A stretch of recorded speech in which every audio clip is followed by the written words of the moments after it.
Ça a commencé comme ça, avec une longue feuille blanche qui donnait l'impression d'être longue de plusieurs kilomètres, quand en réalité elle ne faisait que 2 mètres de long, ce qui est déjà pas mal, admettons-le.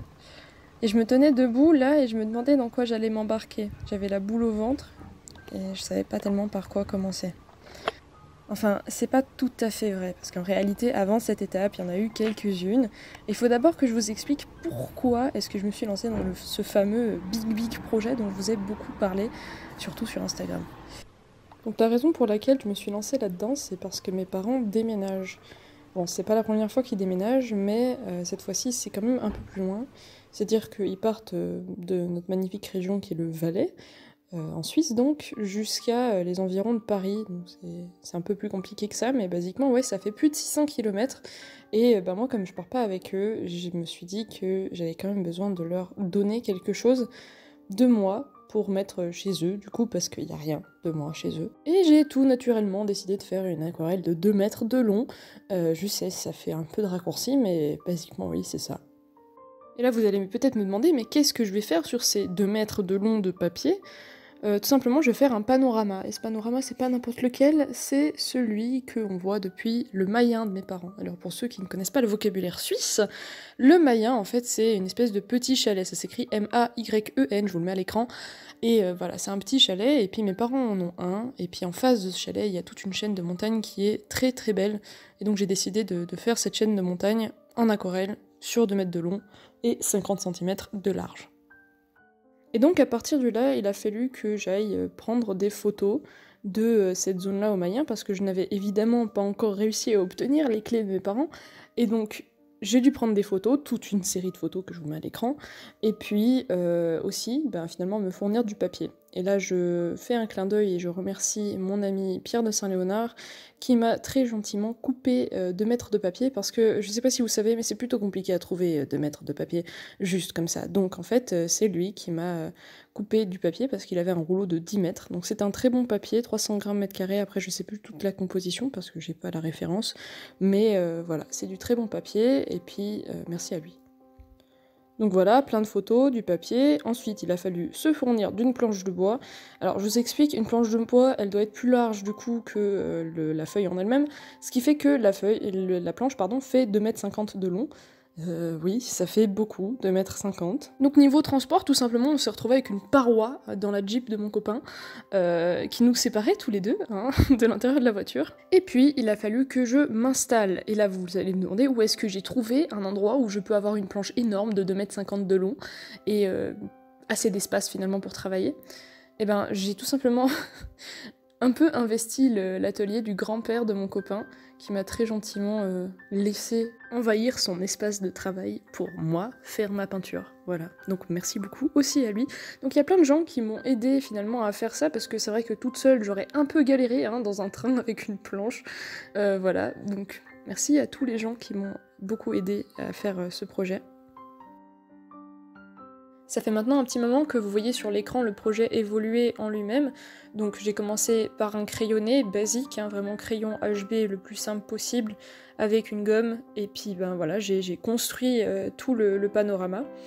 Et puis aussi là vous voyez la peinture avancer en elle-même. Alors j'ai pas pu filmer moi-même qui dessinais en même temps parce que j'ai pas pris de trépied.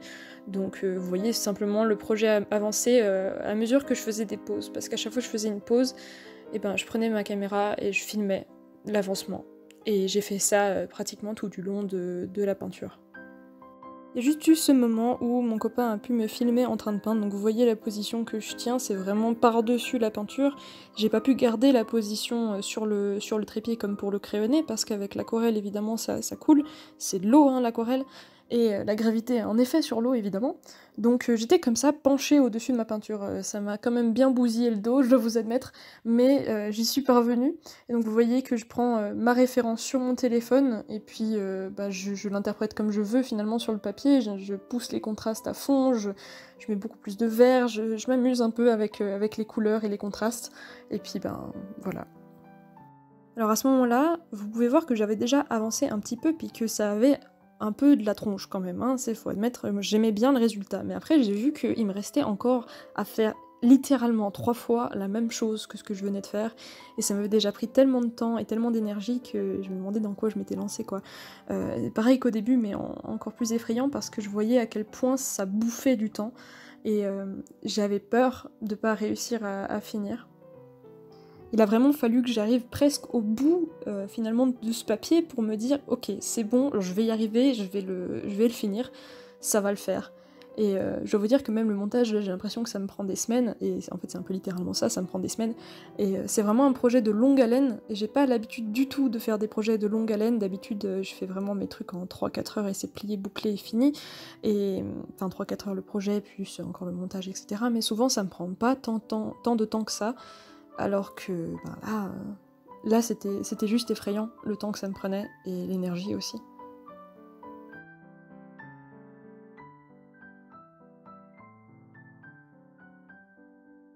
J'ai commencé par faire le ciel et je termine par faire aussi un tout petit bout de ciel, et j'étais très contente de rajouter ce dernier détail. Ça a permis de vraiment faire ressortir surtout les montagnes qui sont tout à gauche. C'était vraiment ce qu'il fallait pour terminer ce tableau. Et donc j'étais contente de filmer ça à la main avec ma caméra, donc je suis désolée si c'est un peu tremblant.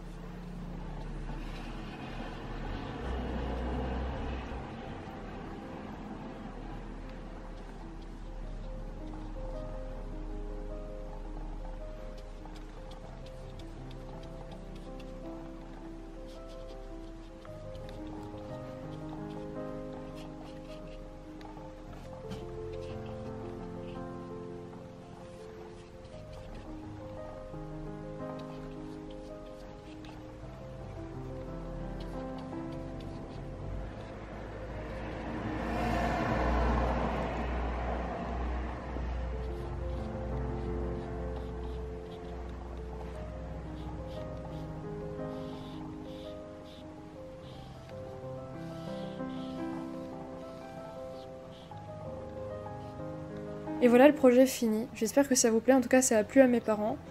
J'étais rassurée, j'étais contente de voir que ça leur a plu. Donc ça va être chez eux une fois qu'ils auront fini d'emménager.